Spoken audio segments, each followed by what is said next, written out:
सदियों से हमारे देश के साहित्यकारों का उद्देश्य मनुष्य की प्राणात्मा में विद्यमान दीप शिखा को जागृत करना रहा है, जिनमें हमारी महिला साहित्यकारों की भी बड़ी अहम भूमिका रही है। उन्हीं पर आधारित है हमारा आज का विषय। नमस्कार, मैं नेहा शर्मा। जैसे कि हमारी सहयोगी निशा जी ने आप लोगों को साहित्यकार माला वर्मा जी से रूबरू करवाया, ठीक उसी तरह आज हम लोगों के साथ एक ऐसे ही प्रतिभाशाली साहित्यकार उपस्थित है। विनम्रता और शालीनता से युक्त दिल्ली एनसीआर से वंदना रानी दयाल जी। अपने अल्फाजों को बिखेरा तो हंसी शकल सी बन गई, तुमसे राब्ता ही कुछ ऐसा था कि गज़ल सी बन गई। ये पंक्तियाँ काव्य संकलन राब्ता से हैं। उनकी अन्य कहानियाँ, उनकी अन्य साहित्यिक उपलब्धियाँ हैं, जिनमें नए रास्ते, नई मंजिलें, सपनों से हकीकत तक, अपनी मंजिल, अपनी राहें, धप्पा, मध्यांतर, अनुभूतियाँ प्रेम की रत्नावली है। इन्हें कई पुरस्कारों से भी सम्मानित किया गया। नारी शक्ति सम्मान, साहित्य गौरव सम्मान, साहित्य रत्न सम्मान। इन उपलब्धियों के बावजूद भी इनकी शालीनता और विनम्रता ज्यों की त्यों है। आइए हम लोग वंदना जी के साहित्यिक जीवन को उन्हीं के माध्यम से जानते हैं। नमस्कार, मैं वंदना रानी दयाल दिल्ली एनसीआर से हूँ। आपके साक्षात्कार से रूबरू होकर खुद को बहुत खुशकिस्मत समझ रही हूँ। आपकी रचना और आपकी बाबत अगर कोई सुनना चाहता है तो इससे आपकी और आपकी रचना दोनों की इज्जत अफजाई और हौसला अफजाई दोनों होती है। मेरा पहला काव्य संकलन राब्ता आया। मैं अपनी बात 4 पंक्तियों की नज़्म से शुरू करूँगी, जो मेरी राब्ता से है। अपने अल्फाजों को बिखेरा तो हंसी शक्ल बन गई, तुमसे राब्ता ही कुछ ऐसा था कि गज़ल बन गई। लिखने का शौक़ मुझे तब से था जब मुझे अक्षर ज्ञान भी नहीं था। पन्नों को यूँ ही भरा करती थी। बाद में डायरी लिखना शुरू किया, फिर न्यूज़पेपर, मैगजीन्स वगैरह वगैरह। फिर मेरी साझा संकलन में मेरी कुछ कविताएं छपी। नए रास्ते, नई मंजिलें, सपनों से हकीकत तक, इसमें मेरी कुछ रचनाएं छपी। अपनी ज़मीं अपना आसमां, इसमें भी मेरी कुछ रचनाएं आईं। अनुभूतियाँ प्रेम की, इसमें प्रेम के हर तरह के रस की कविताएं थीं, इसमें मेरी रचनाएं आईं। अपनी मंजिल अपनी राहें, धप्पा, मेरे स्कूल हॉस्टल से रिलेटेड संस्मरण है, इसमें मेरा भी एक संस्मरण इसमें आया। मध्यांतर के लिए भी मैंने लिखा, और फिर ये रत्नावली, इसके लिए भी मैंने लिखा। मेरी रचनाएं इन किताबों में छपी तो मेरी इससे काफ़ी हौसला अफजाई हुई। मेरा पहला काव्य संकलन राब्ता, ये इसमें मैंने मानवीय संवेदनाओं के हर रंग को परोसने की कोशिश की है। विरह, मिलन, प्यार, मोहब्बत, इश्क। आप इसे पढ़ें, आप इससे राब्ता रखें, आपको अच्छा लगेगा। आपको अच्छा लगेगा तो मुझे भी अच्छा लगेगा। शुक्रिया। इसी क्रम को आगे बढ़ाते हुए मैं आप सभी का परिचय नूतन सिन्हा जी से करवाना चाहूँगी। सभी की रचनाओं में होता है कुछ खास, रचनाओं में होती है एक नई बात। इनकी भी रचनाओं का है एक अलग अंदाज, जो इन्हें बनाता है अपने आप में खास। जी हाँ, मैं बात कर रही हूँ नूतन सिन्हा जी के बारे में, जो कि एक सेवानिवृत्त विज्ञान शिक्षिका है। यह जक्कनपुर, पटना, बिहार की निवासी हैं। इनका रुझान बचपन से ही कविताओं की ओर रहा है और आज भी नूतन जी अपनी लेखनी के द्वारा समाज को एक नई दिशा प्रदान कर रही हैं। इनकी लेखनी में हमें विशेष रूप से सामाजिक और पारिवारिक रिश्ते, नारी की भावनाएं, स्त्री और पुरुष का समाज में स्थान जैसे विषयों की छवि देखने को मिलती है। प्राकृतिक रचनाओं की ओर भी इनकी विशेष रुचि है। नूतन जी आज भी अपना लेखनी कार्य कर रही हैं। तो चलिए नूतन जी से ही जानते हैं इनकी कहानी, इन्हीं की जुबानी। नमस्कार, मैं नूतन सिन्हा, सेवानिवृत्त विज्ञान शिक्षिका, पटना, बिहार से। साहित्य से रुचि मुझे शुरू से रहा है। विज्ञान की छात्रा होते हुए भी मुझे अपने मन की भावनाओं को कागज़ पर उतारने का शौक रहा है और मैं लिखती रही हूँ। स्कूल में कई एक नाटक का मंचन मैंने किया। प्रदूषण से संबंधित, बेटी बचाओ बेटी पढ़ाओ, स्वच्छता और साथ ही साथ माँ मुझे जन्म लेने दो। मैं इसको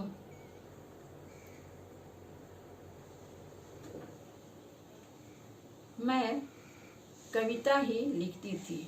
मेरा ट्रांसफ़र 1999 में मसौढ़ी हाई स्कूल में हो गया। रोज़ ट्रेन से मैं आना जाना करने लगी। हर दिन नई नई तरह की घटनाएं होती और मैं इसे देखती।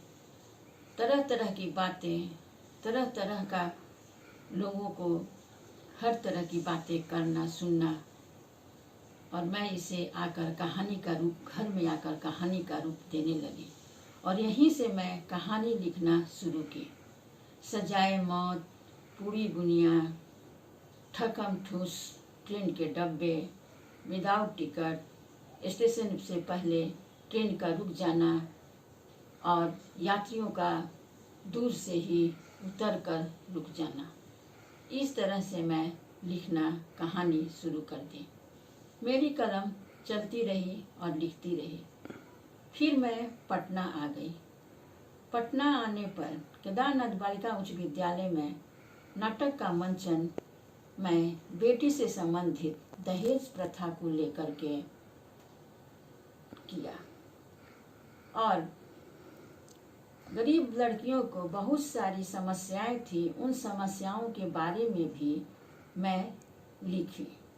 साथ ही साथ मैं लघु कथाएं भी लिखने लगी और मेरी लेखन क्रिया चलती रही और मैं लिखती रही। जब भी समय मिला समसामयिक घटनाओं पर, सामाजिक बंधन पर, नारी की क्या समस्या है उस पर, नारी को परीक्षा देने पड़ती है, मैं परीक्षा पर भी, नारी की परीक्षा, भावनाओं की परीक्षा, उसकी परेशानियों की परीक्षा, सारी चीज़ों के बारे में मैं कॉपी पर लिखने लगी। रिटायरमेंट के बाद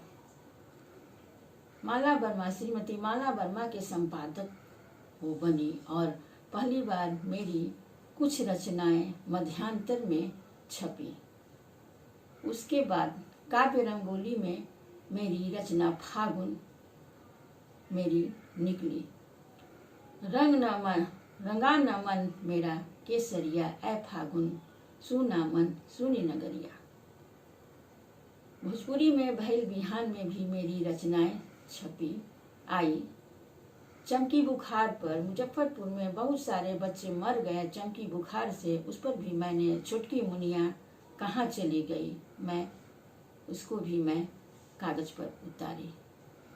उसके बाद श्री एम.एल. अरोरा के संपादक एम.एल. अरोरा में उनकी किताब नई मंजिल अपनी राहें, अपनी मंजिल अपनी राहें में मेरी कुछ रचनाएं छपी।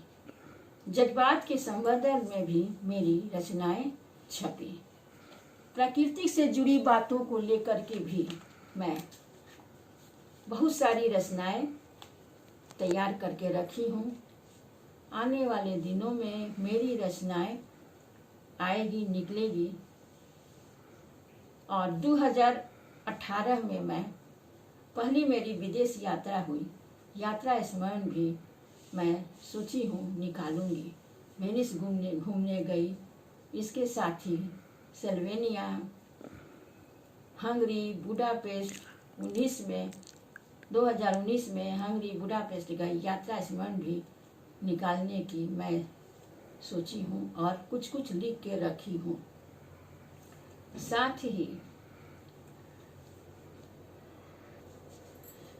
मेरी एक रचना बरसात का मौसम है, उससे मेरी एक ये रचना है बरसात का मौसम बारिश होती झमाझम, है बरसात का मौसम बारिश होती झमाझम, मेरी भीगी पलकें बह रही है धीरे धीरे, ये आंसू की धार है, जल बूंदे नहीं है, आंसुओं की लड़ी है, आंसुओं की धार है जो धीरे धीरे बह रही है। जब भी देखती हूँ उसके तस्वीर को, वो मुस्कुराता है और अपलक मुझे देखता है।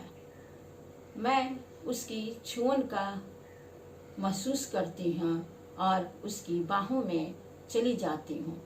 मैं भावनाओं में बह जाती हूँ और मेरी भीगी पलकें धीरे धीरे बहती है, धीरे धीरे बहती है मैं और मेरी भीगी पलकें। नमस्कार। नमस्कार।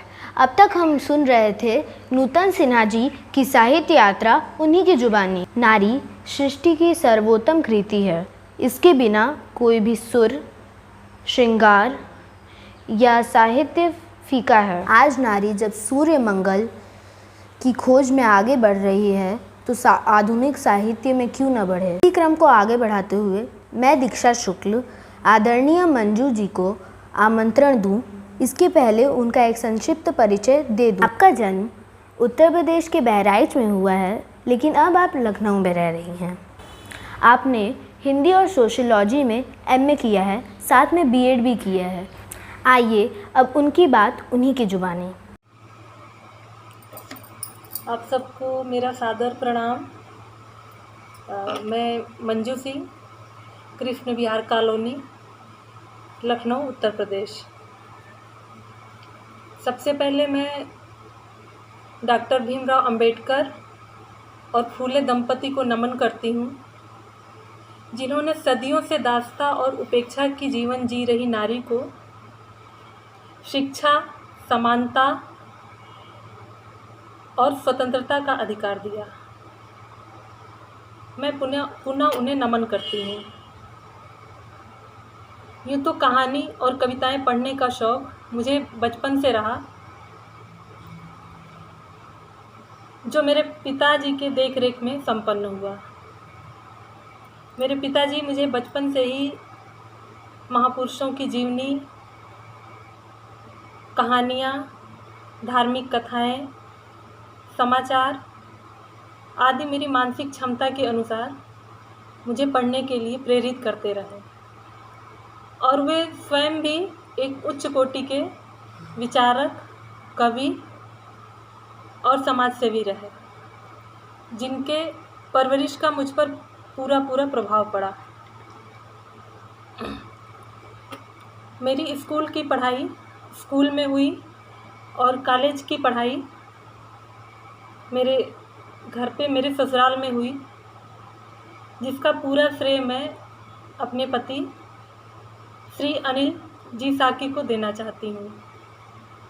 मेरे जीवन का एक और संयोग रहा कि हम दोनों के वैचारिक मेल सदैव समान रहे। मुझे कभी भी मानसिक द्वंद्व का सामना नहीं करना पड़ा।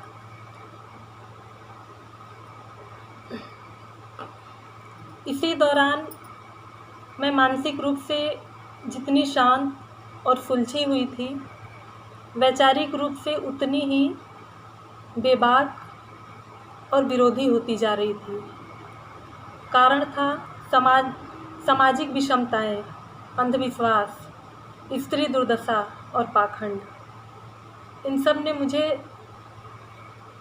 कलम उठाने पर मजबूर किया, या कहिए कि मेरे अंदर के शब्दों ने, भावनाओं ने मुझे झकझोरा कुछ लिखने के लिए।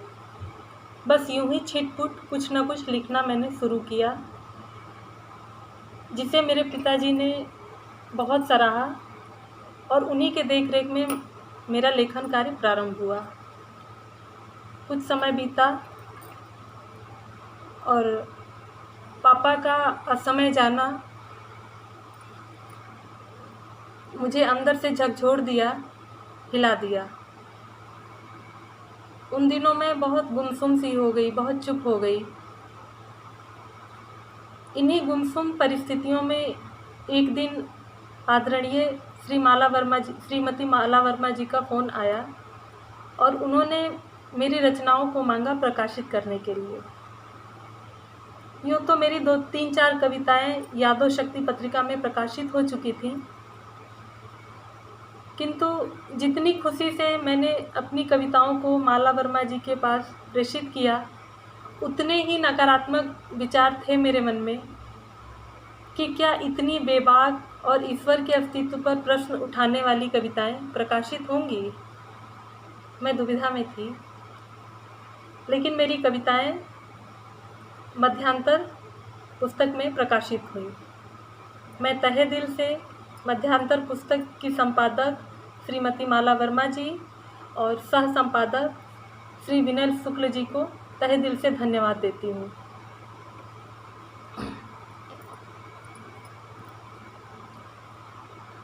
मेरी अधिकांश काव्य रचनाएं नास्तिकता पर आधारित हैं, स्त्री दुर्दशा पर आधारित हैं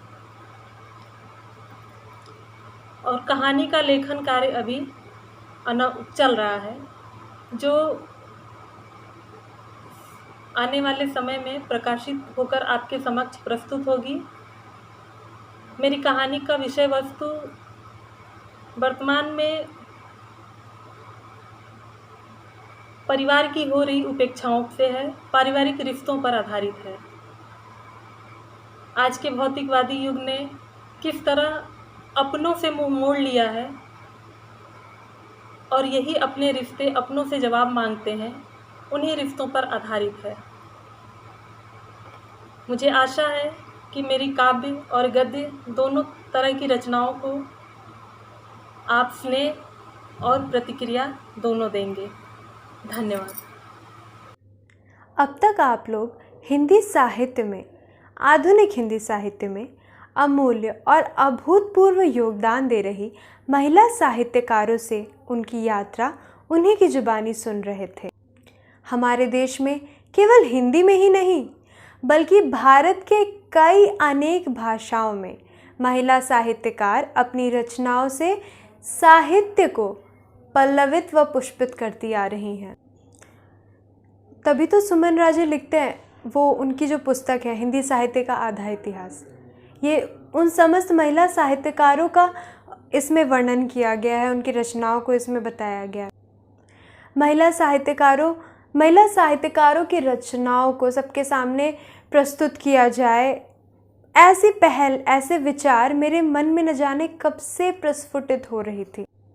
संयोग से अनुवाद की लघु पत्रिका संवाद मंच के संपादन मंडल से जुड़ने के बाद श्री विनय कुमार शुक्ल जी की प्रेरणा से इस विचार को मूर्त रूप प्रदान करने के लिए हम सभी आगे आए हैं और फिर जो है आपके समक्ष प्रस्तुत है। साहित्यकारों से हमारा मिलन और परिचय का यह क्रम जारी रहेगा। कृपया जुड़े रहें हमारे साथ।